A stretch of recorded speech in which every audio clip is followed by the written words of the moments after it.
The Lurking Fear. 1. The Shadow on the Chimney. There was thunder in the air on the night I went to the deserted mansion atop Tempest Mountain to find the lurking fear. I was not alone, for foolhardiness was not then mixed with that love of the grotesque and the terrible which has made my career a series of quests for strange horrors in literature and in life. With me were 2 faithful and muscular men, for whom I had sent when the time came. Men long associated with me in my ghastly explorations because of their peculiar fitness. We had started quietly from the village because of the reporters who still lingered about after the eldritch panic of a month before, the nightmare creeping death. Later I thought they might aid me, but I did not want them then. Would to God I had let them share the search, that I might not have had to bear the secret alone so long, to bear it alone for fear the world would call me mad, or go mad itself at the demon implications of the thing. Now that I am telling it anyway, lest the brooding make me a maniac, I wish I had never concealed it. For I, and I only, know what manner of fear lurked on that spectral and desolate mountain. In a small motor car, we covered the miles of primeval forest and hill until the wooded ascent checked it. The country bore an aspect more than usually sinister as we viewed it by night and without the accustomed crowds of investigators, so that we were often tempted to use the acetylene headlight despite the attention it might attract. It was not a wholesome landscape after dark, and I believe I would have noticed its morbidity even if I had been ignorant of the terror that stalked there. Of wild creatures there were none. They were wise when death leers close. The ancient lightning-scarred trees seemed unnaturally large and twisted, and the other vegetation unnaturally thick and feverish, while curious mounds and hummocks in the weedy, fulgurite-pitted earth reminded me of snakes, and dead men's skulls swelled to gigantic proportions. Fear had lurked on Tempest Mountain for more than a century. This I learned at once from newspaper accounts of the catastrophe which first brought the region to the world's notice. The place is a remote, lonely elevation in that part of the Catskills where Dutch civilization once feebly and transiently penetrated, leaving behind, as it receded, only a few ruined mansions and a degenerate squatter population inhabiting pitiful hamlets on isolated slopes. Normal beings seldom visited the locality till the state police were formed, and even now only infrequent troopers patrol it. The fear, however, is an old tradition throughout the neighboring villages, since it is a prime topic in the simple discourse of the poor mongrels who sometimes leave their valleys to trade hand-woven baskets for such primitive necessities as they cannot shoot, raise, or make. The lurking fear dwelt in the shunned and deserted Martens Mansion, which crowned the high but gradual eminence whose liability to frequent thunderstorms gave it the name of Tempest Mountain. For over 100 years, the antique grove-circled stone house had been the subject of stories incredibly wild and monstrously hideous, stories of a silent, colossal, creeping death which stalked abroad in summer.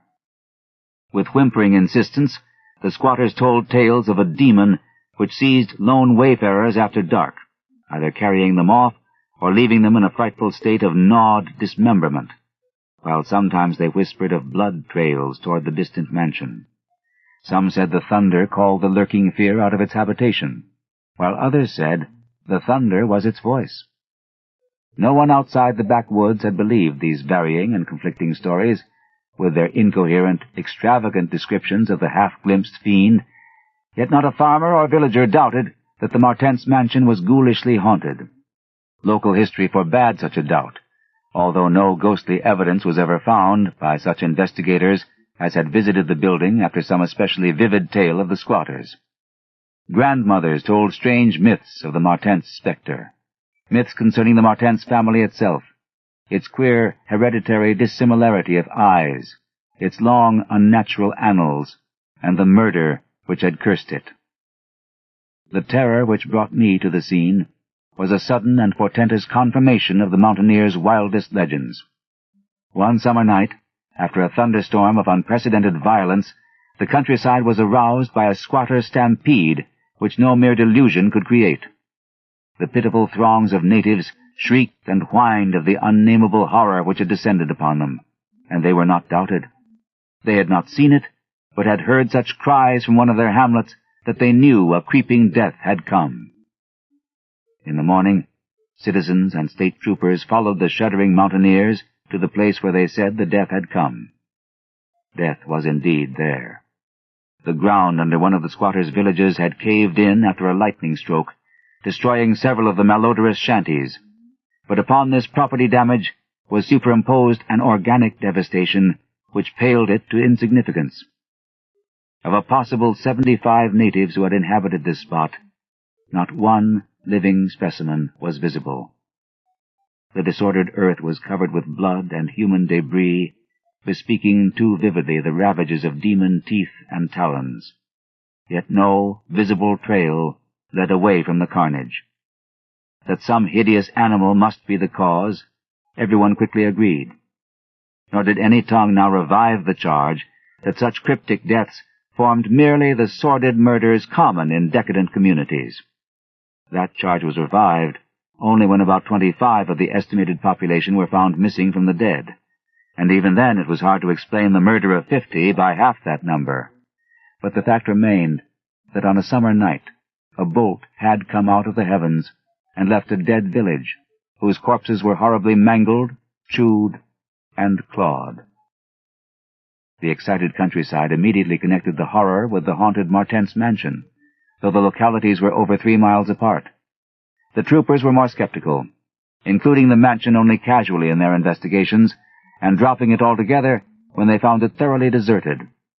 Country and village people, however, canvassed the place with infinite care, overturning everything in the house, sounding ponds and brooks, beating down bushes, and ransacking the nearby forests. All was in vain. The death that had come had left no trace save destruction itself. By the second day of the search, the affair was fully treated by the newspapers, whose reporters overran Tempest Mountain. They described it in much detail, and with many interviews to elucidate the horror's history as told by local granddames. I followed the accounts languidly at first, for I am a connoisseur in horrors, but after a week I detected an atmosphere which stirred me oddly, so that on August 5th, 1921, I registered among the reporters who crowded the hotel at Lefferts Corners, nearest village to Tempest Mountain, and acknowledged headquarters of the searchers.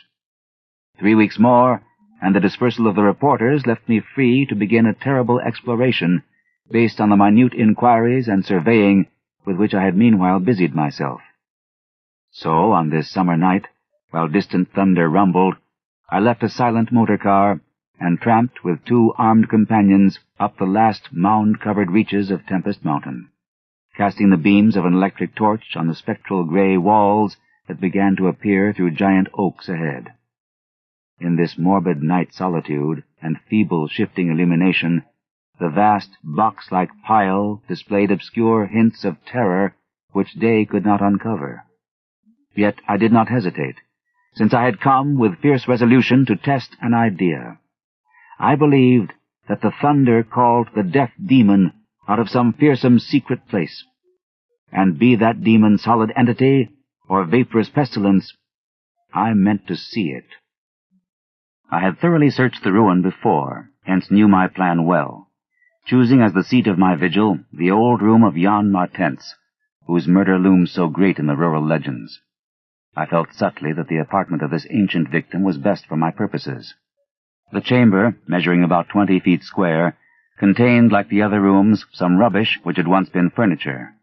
It lay on the second story, on the southeast corner of the house, and had an immense east window and narrow south window, both devoid of panes or shutters. Opposite the large window was an enormous Dutch fireplace, with scriptural tiles representing the prodigal son, and opposite the narrow window was a spacious bed built into the wall. As the tree-muffled thunder grew louder, I arranged my plan's details. First, I fastened side by side to the ledge of the large window 3 rope ladders which I had brought with me. I knew they reached a suitable spot on the grass outside, for I had tested them. Then the three of us dragged from another room a wide four-poster bedstead, crowding it laterally against the window. Having strewn it with fir boughs, all now rested on it with drawn automatics, two relaxing while the third watched. From whatever direction the demon might come, our potential escape was provided. If it came from within the house, we had the window ladders. If from outside, the door and the stairs. We did not think, judging from precedent, that it would pursue us far, even at worst. I watched from midnight to 1 o'clock, when, in spite of the sinister house, the unprotected window, and the approaching thunder and lightning, I felt singularly drowsy. I was between my two companions, George Bennett being toward the window, and William Toby toward the fireplace. Bennett was asleep, having apparently felt the same anomalous drowsiness which affected me. So I designated Toby for the next watch, although even he was nodding. It is curiously how intently I had been watching that fireplace. The increasing thunder must have affected my dreams, for in the brief time I slept, there came to me apocalyptic visions. Once I partly awaked, probably because the sleeper toward the window had restlessly flung an arm across my chest. I was not sufficiently awake to see whether Toby was attending to his duties as sentinel, but felt a distinct anxiety on that score. Never before had the presence of evil so poignantly oppressed me.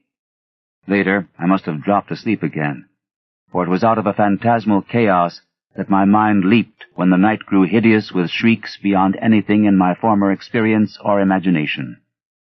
In that shrieking, the inmost soul of human fear and agony clawed hopelessly and insanely at the ebony gates of oblivion.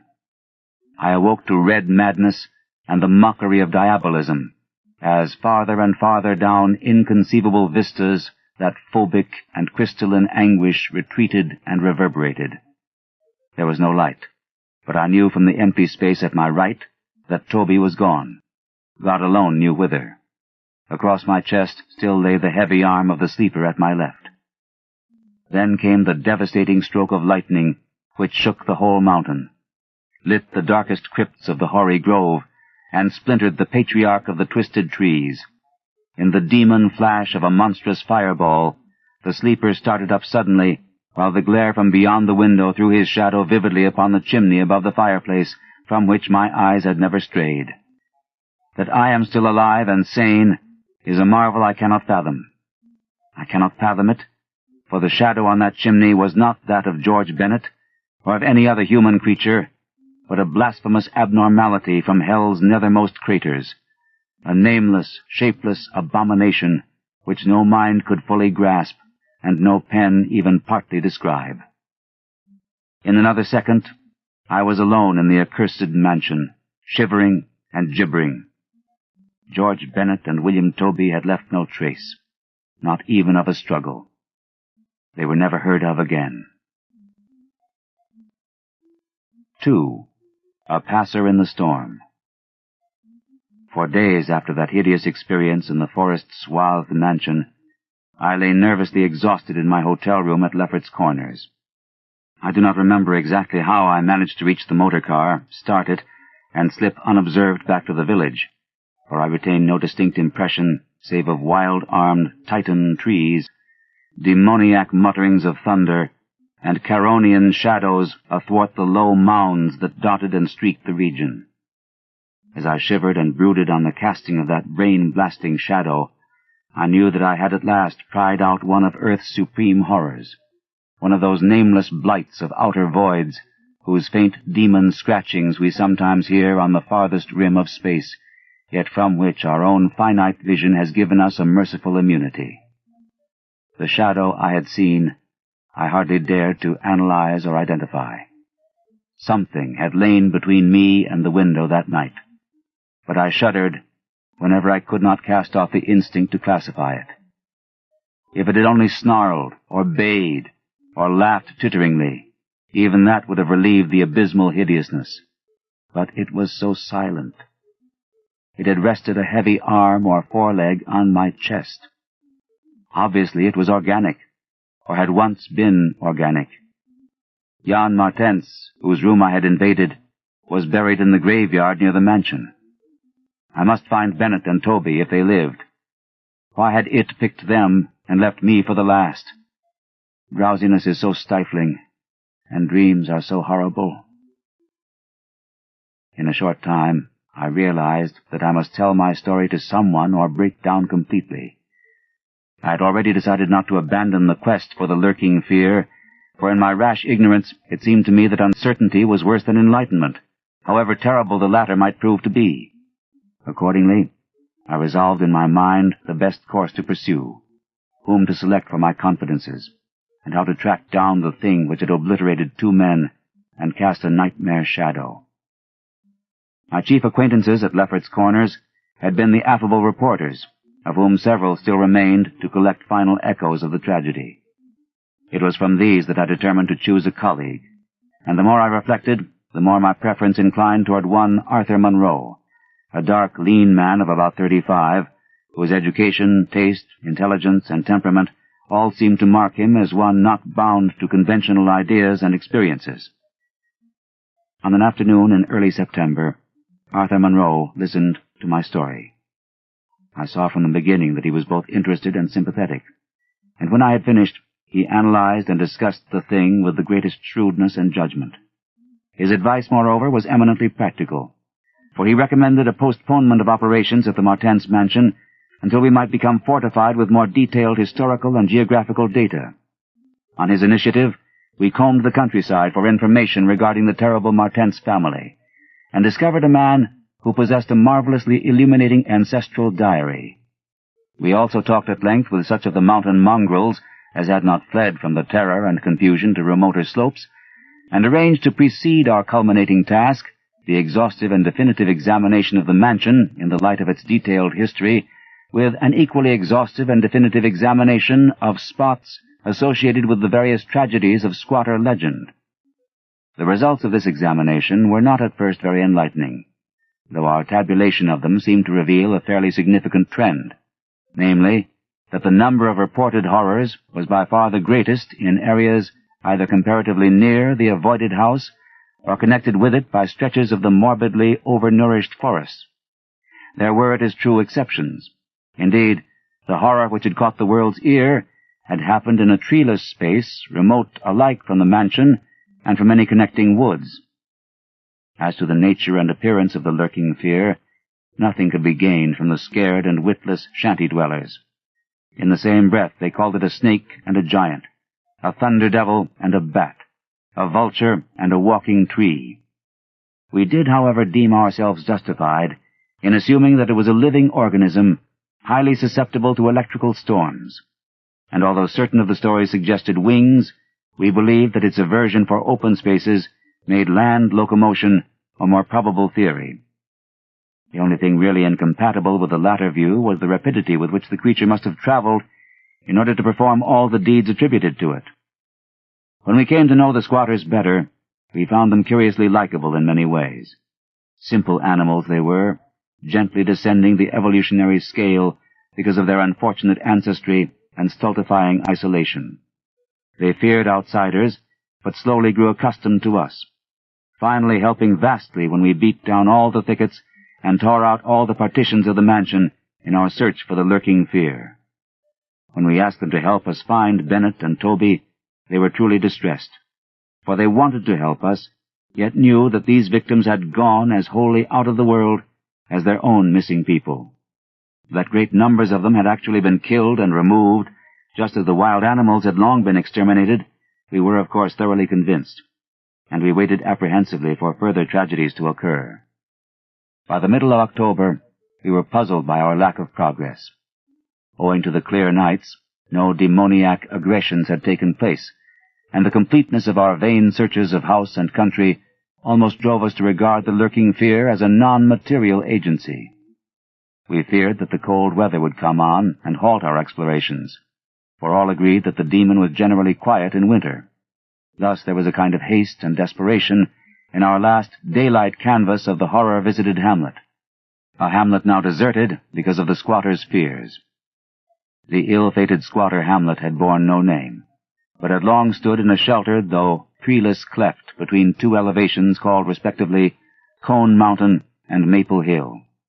It was closer to Maple Hill than to Cone Mountain, some of the crude abodes indeed being dugouts on the side of the former eminence. Geographically, it lay about 2 miles northwest of the base of Tempest Mountain, and 3 miles from the oak-girt mansion. Of the distance between the hamlet and the mansion, fully 2 miles and a quarter on the hamlet's side was entirely open country, the plain being of fairly level character, save for some of the low snake-like mounds, and having as vegetation only grass and scattered weeds. Considering this topography, we had finally concluded that the demon must have come by way of Cone Mountain, a wooded southern prolongation of which ran to within a short distance of the westernmost spur of Tempest Mountain. The upheaval of ground we traced conclusively to a landslide from Maple Hill, a tall, lone, splintered tree on whose side had been the striking point of the thunderbolt which summoned the fiend. As for the 20th time or more Arthur Monroe and I went minutely over every inch of the violated village, we were filled with a certain discouragement, coupled with vague and novel fears. It was acutely uncanny, even when frightful and uncanny things were common, to encounter so blankly clueless a scene after such overwhelming occurrences, and we moved about beneath the leaden, darkening sky with that tragic, directionless zeal which results from a combined sense of futility and necessity of action. Our care was gravely minute. Every cottage was again entered. Every hillside dugout again searched for bodies. Every thorny foot of adjacent slope again scanned for dens and caves, but all without result.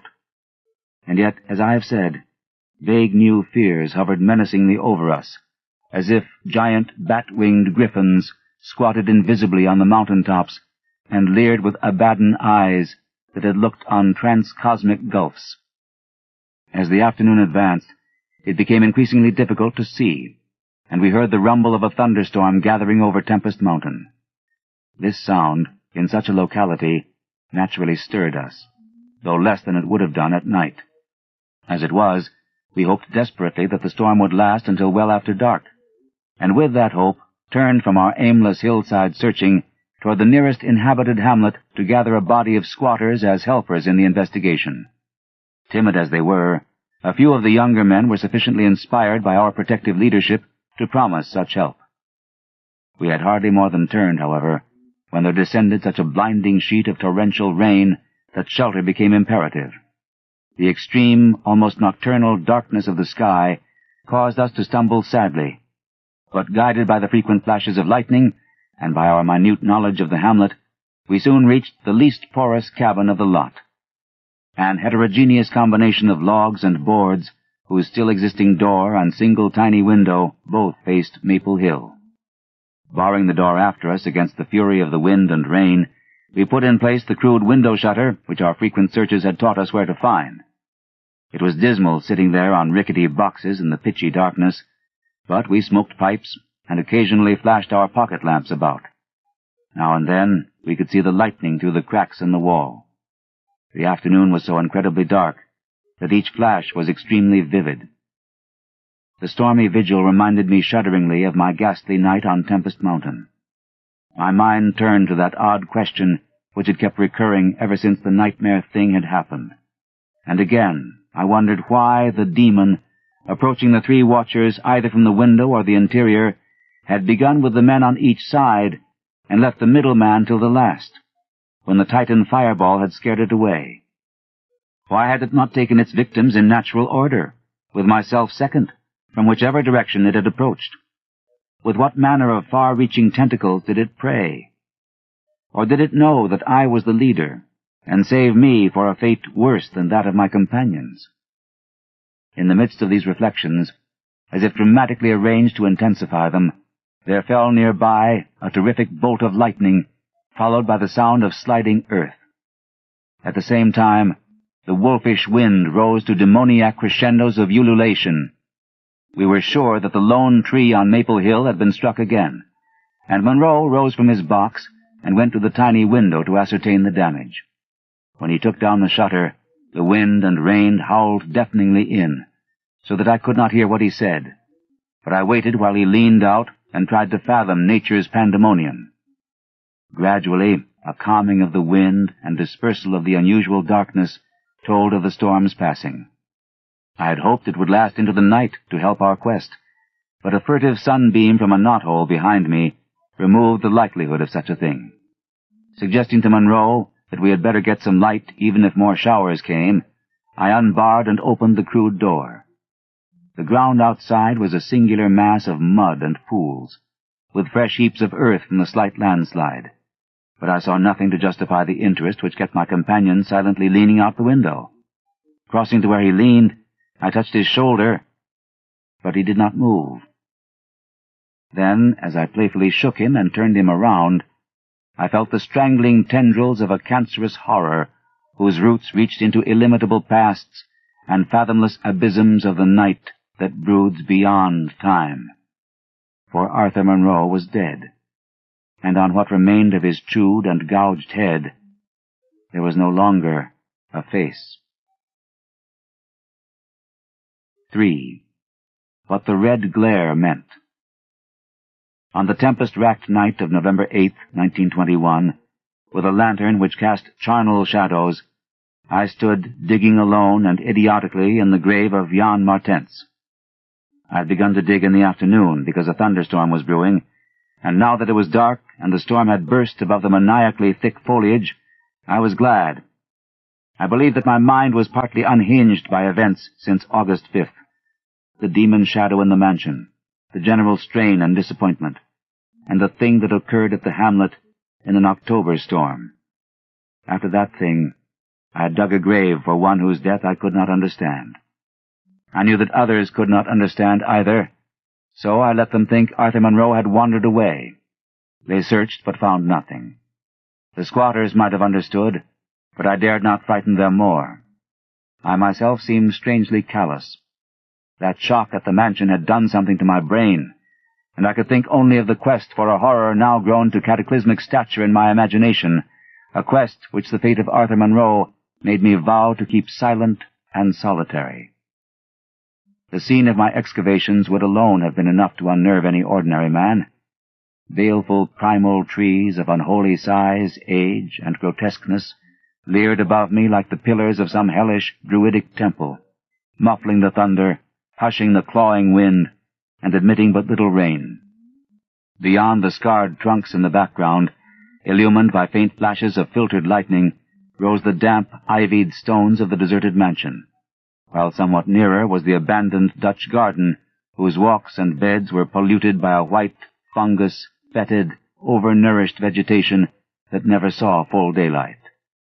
And nearest of all was the graveyard, where deformed trees tossed insane branches as their roots displaced unhallowed slabs and sucked venom from what lay below. Now and then, beneath the brown pall of leaves that rotted and festered in the antediluvian forest darkness, I could trace the sinister outlines of some of those low mounds which characterized the lightning-pierced region. History had led me to this archaic grave. History, indeed, was all I had after everything else ended in mocking Satanism. I now believed that the lurking fear was no material thing, but a wolf-fanged ghost that rode the midnight lightning. And I believed, because of the masses of local tradition I had unearthed in my search with Arthur Monroe, that the ghost was that of Jan Martens, who died in 1762. That is why I was digging idiotically in his grave. The Martens mansion was built in 1670 by Gerrit Martens, a wealthy New Amsterdam merchant who disliked the changing order under British rule and had constructed this magnificent domicile on a remote woodland summit whose untrodden solitude and unusual scenery pleased him. The only substantial disappointment encountered in this site was that which concerned the prevalence of violent thunderstorms in summer. When selecting the hill and building his mansion, Mynheer Martens had laid these frequent natural outbursts to some peculiarity of the year, but in time he perceived that the locality was especially liable to such phenomena. At length, having found these storms injurious to his head, he fitted up a cellar into which he could retreat from their wildest pandemonium. Of Gerrit Martens's descendants, less is known than of himself, since they were all reared in hatred of the English civilization and trained to shun such of the colonists as accepted it.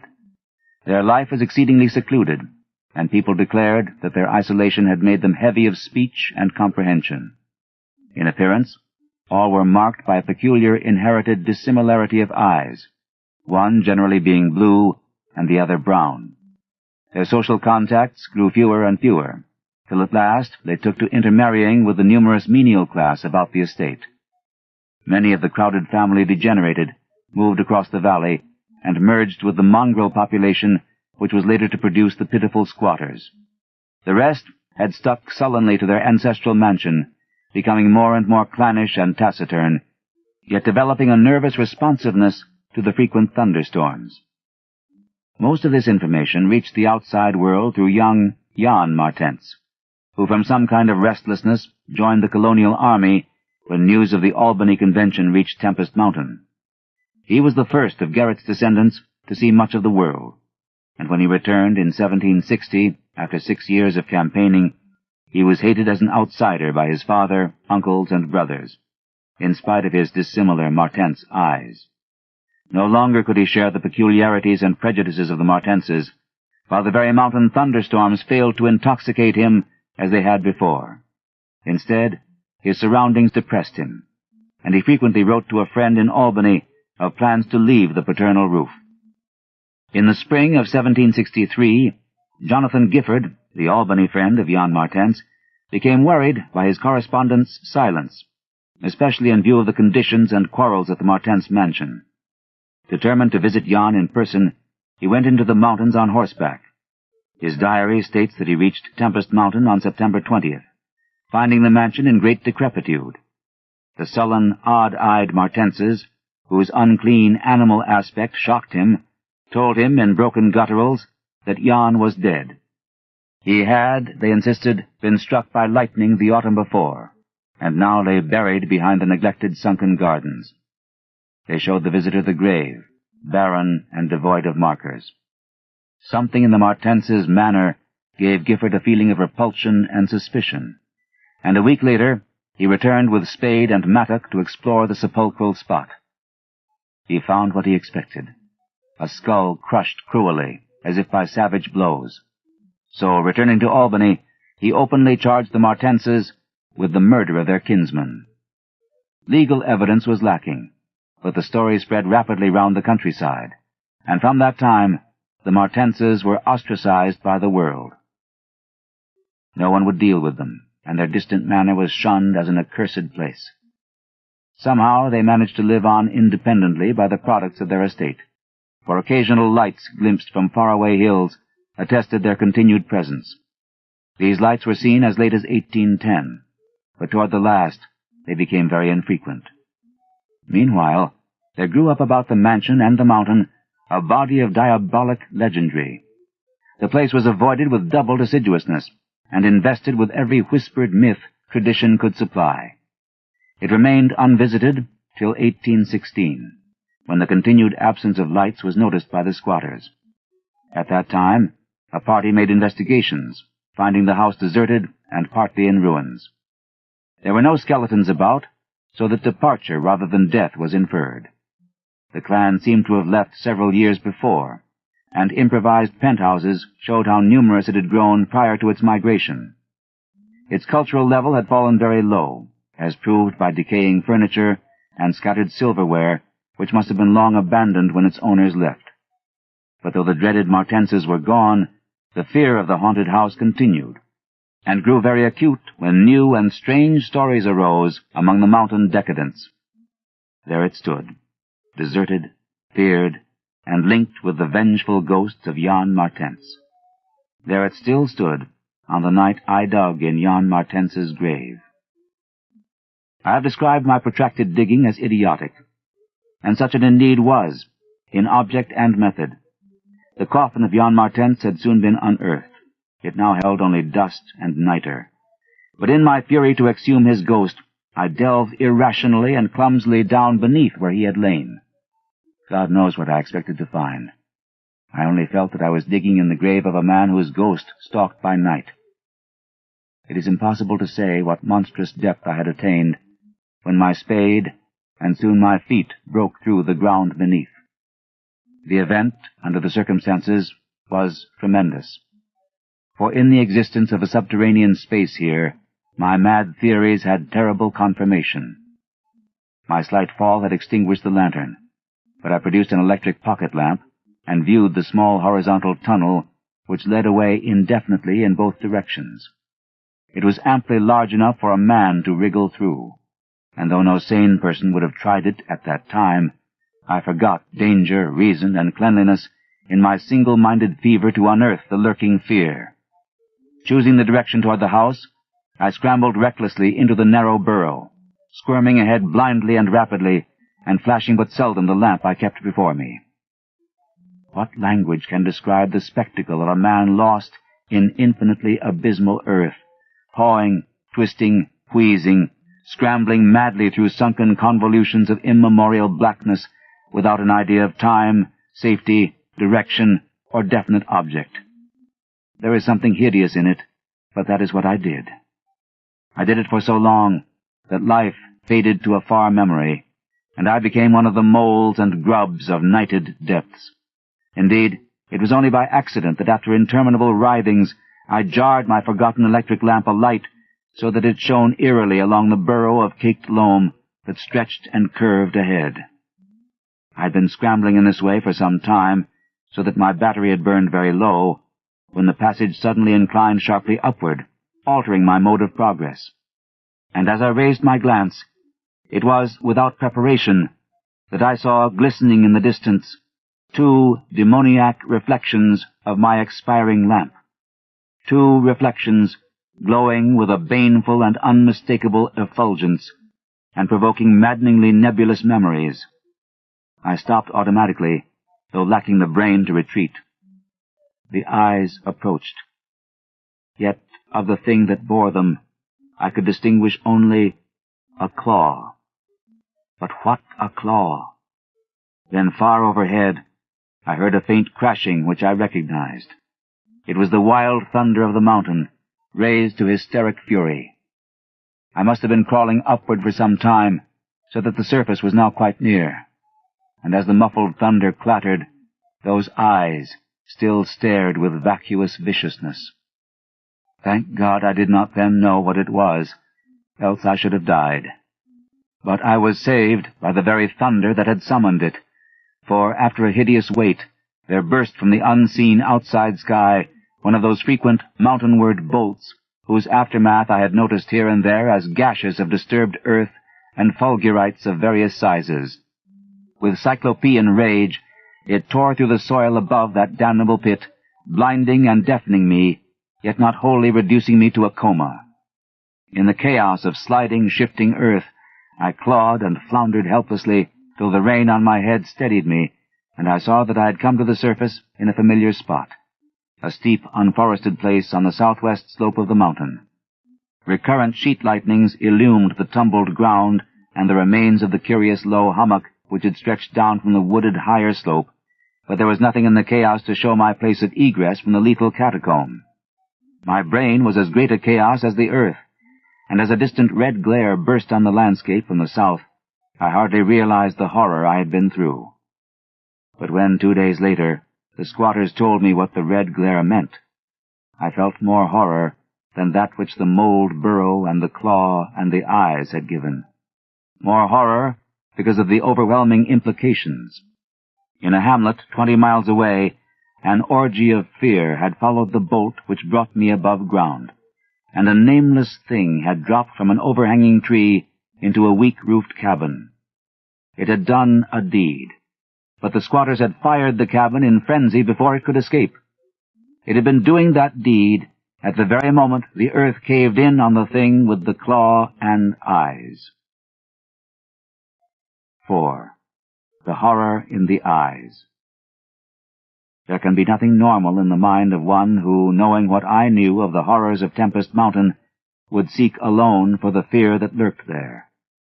That at least 2 of the fear's embodiments were destroyed formed but a slight guarantee of mental and physical safety in this Acheron of multiform diabolism. Yet I continued my quest with even greater zeal as events and revelations became more monstrous. When, 2 days after my frightful crawl through that crypt of the eyes and claw, I learned that a thing had malignly hovered 20 miles away at the same instant the eyes were glaring at me, I experienced virtual convulsions of fright. But that fright was so mixed with wonder and alluring grotesqueness that it was almost a pleasant sensation.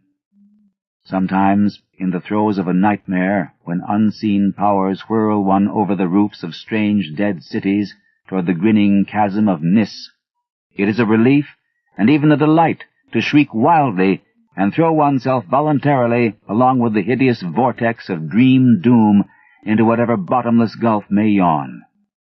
And so it was with the waking nightmare of Tempest Mountain. The discovery that 2 monsters had haunted the spot gave me ultimately a mad craving to plunge into the very earth of the accursed region, and with bare hands dig out the death that leered from every inch of the poisonous soil. As soon as possible, I visited the grave of Jan Martens, and dug vainly where I had dug before. Some extensive cave-in had obliterated all trace of the underground passage, while the rain had washed so much earth back into the excavation that I could not tell how deeply I had dug that other day. I likewise made a difficult trip to the distant hamlet where the death creature had been burnt, and was little repaid for my trouble. In the ashes of the fateful cabin I found several bones, but apparently none of the monsters. The squatters said the thing had had only 1 victim, but in this I judged them inaccurate, since besides the complete skull of a human being, there was another bony fragment which seemed certainly to have belonged to a human skull at some time. Though the rapid drop of the monster had been seen, no one could say just what the creature was like. Those who had glimpsed it called it simply a devil. Examining the great tree where it had lurked, I could discern no distinctive marks. I tried to find some trail into the black forest, but on this occasion could not stand the sight of those morbidly large boles, or of those vast serpent-like roots that twisted so malevolently before they sank into the earth. My next step was to re-examine with microscopic care the deserted hamlet where death had come most abundantly, and where Arthur Monroe had seen something he never lived to describe. Though my vain previous searches had been exceedingly minute, I now had new data to test, for my horrible grave crawl convinced me that at least one of the phases of the monstrosity had been an underground creature. This time, on the 14th of November, my quest concerned itself mostly with the slopes of Cone Mountain and Maple Hill, where they overlook the unfortunate hamlet, and I gave particular attention to the loose earth of the landslide region on the latter eminence. The afternoon of my search brought nothing to light, and dusk came as I stood on Maple Hill, looking down at the hamlet and across the valley to Tempest Mountain. There had been a gorgeous sunset, and now the moon came up, nearly full, and shedding a silver flood over the plain, the distant mountainside, and the curious low mounds that rose here and there. It was a peaceful Arcadian scene, but knowing what it hid, I hated it. I hated the mocking moon, the hypocritical plain, the festering mountain, and those sinister mounds. Everything seemed to me tainted with a loathsome contagion, and inspired by a noxious alliance with distorted, hidden powers. End of Side 7. To continue, turn the cassette over. Side 8. Dagon and Other Macabre Tales by H.P. Lovecraft. Continuing with The Lurking Fear on page 196. Presently, as I gazed abstractedly at the moonlit panorama, my eye became attracted by something singular in the nature and arrangement of a certain topographical element. Without having any exact knowledge of geology, I had from the first been interested in the odd mounds and hummocks of the region. I had noticed that they were pretty widely distributed around Tempest Mountain, though less numerous on the plain than near the hilltop itself, where prehistoric glaciation had doubtless found feebler opposition to its striking and fantastic caprices. Now, in the light of that low moon which cast long, weird shadows, it struck me forcibly that the various points and lines of the mound system had a peculiar relation to the summit of Tempest Mountain. That summit was undeniably a center from which the lines or rows of points radiated indefinitely and irregularly, as if the unwholesome Martens mansion had thrown visible tentacles of terror. The idea of such tentacles gave me an unexplained thrill, and I stopped to analyze my reason for believing these mounds glacial phenomena. The more I analyzed, the less I believed, and against my newly opened mind there began to beat grotesque and horrible analogies based on superficial aspects and upon my experience beneath the earth. Before I knew it, I was uttering frenzied and disjointed words to myself. My God! Molehills! The damned place must be honeycombed. How many? That night at the mansion, they took Bennett and Toby first, on each side of us. Then I was digging frantically into the mound which had stretched nearest me, digging desperately, shiveringly, but almost jubilantly, digging and at last shrieking aloud with some unplaced emotion as I came upon a tunnel or burrow just like the one through which I had crawled on that other demoniac night. After that, I recall running spade in hand, a hideous run across moon-litten, mound-marked meadows and through diseased, precipitous abysses of haunted hillside forest, leaping, screaming, panting, bounding toward the terrible Martens mansion. I recall digging unreasoningly in all parts of the briar-choked cellar, digging to find the core and center of that malignant universe of mounds, and then I recall how I laughed when I stumbled on the passageway, the hole at the base of the old chimney, where the thick weeds grew and cast queer shadows in the light of the lone candle I had happened to have with me. What still remained down in that hell-hive, lurking and waiting for the thunder to arouse it, I did not know. 2 had been killed. Perhaps that had finished it. But still there remained that burning determination to reach the innermost secret of the fear, which I had once more come to deem definite, material, and organic. My indecisive speculation whether to explore the passage alone and immediately with my pocket light, or to try to assemble a band of squatters for the quest, was interrupted after a time by a sudden rush of wind from the outside, which blew out the candle and left me in stark blackness. The moon no longer shone through the chinks and apertures above me, and with a sense of fateful alarm, I heard the sinister and significant rumble of approaching thunder. A confusion of associated ideas possessed my brain, leading me to grope back toward the farthest corner of the cellar. My eyes, however, never turned away from the horrible opening at the base of the chimney, and I began to get glimpses of the crumbling bricks and unhealthy weeds as faint glows of lightning penetrated the woods outside and illumined the chinks in the upper wall. Every second I was consumed with a mixture of fear and curiosity. What would the storm call forth? Or was there anything left for it to call? Guided by a lightning flash, I settled myself down behind a dense clump of vegetation, through which I could see the opening without being seen.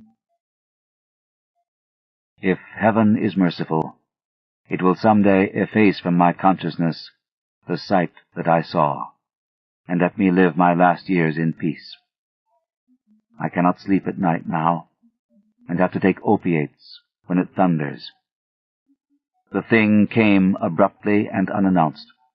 A demon, rat-like, scurrying from pits remote and unimaginable, a hellish panting and stifled grunting, and then from that opening beneath the chimney, a burst of multitudinous and leprous life, a loathsome night-spawned flood of organic corruption more devastatingly hideous than the blackest conjurations of mortal madness and morbidity. Seething, stewing, surging, bubbling like serpent slime, it rolled up and out of that yawning hole, spreading like a septic contagion and streaming from the cellar at every point of egress, streaming out to scatter through the accursed midnight forests and strew fear, madness, and death. God knows how many there were. There must have been thousands. To see the stream of them in that faint intermittent lightning was shocking. When they had thinned out enough to be glimpsed as separate organisms, I saw that they were dwarfed, deformed, hairy devils or apes, monstrous and diabolic caricatures of the monkey tribe. They were so hideously silent. There was hardly a squeal when one of the last stragglers turned with the skill of long practice to make a meal in accustomed fashion on a weaker companion. Others snapped up what it left and ate with slavering relish. Then, In spite of my days of fright and disgust, my morbid curiosity triumphed, and as the last of the monstrosities oozed up alone from that nether world of unknown nightmare, I drew my automatic pistol and shot it under cover of the thunder. Shrieking, slithering, torrential shadows of red, viscous madness, chasing one another through endless, ensanguined corridors of purple, fulgurous sky, formless phantasms and kaleidoscopic mutations of a ghoulish, remembered scene, forests of monstrous, overnourished oaks with serpent roots twisting and sucking unnameable juices from an earth verminous with millions of cannibal devils, mound-like tentacles groping from underground nuclei of polypus perversion, insane lightning over malignant ivied walls, and demon arcades choked with fungus vegetation. Heaven be thanked for the instinct which led me unconscious to places where men dwell, to the peaceful village that slept under the calm stars of clearing skies. I had recovered enough in a week to send to Albany for a gang of men to blow up the Martens mansion and the entire top of Tempest Mountain with dynamite, stop up all the discoverable mound burrows, and destroy certain overnourished trees whose very existence seemed an insult to sanity.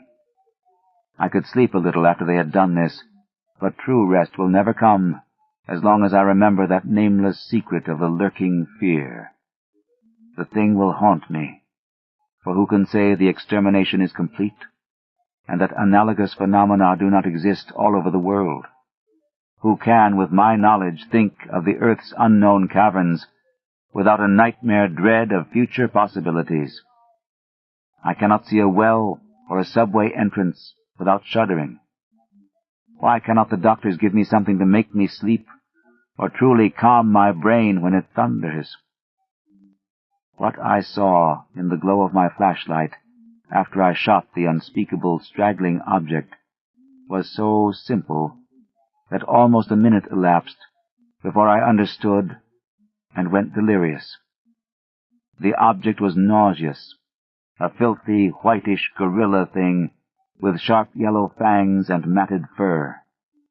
It was the ultimate product of mammalian degeneration, the frightful outcome of isolated spawning, multiplication, and cannibal nutrition above and below the ground, the embodiment of all the snarling chaos and grinning fear that lurk behind life.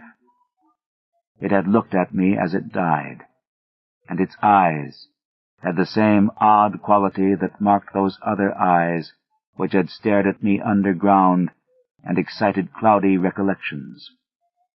One eye was blue, the other brown. They were the dissimilar Martens eyes of the old legends, and I knew, in one inundating cataclysm of voiceless horror, what had become of that vanished family, the terrible and thunder-crazed house of Martens.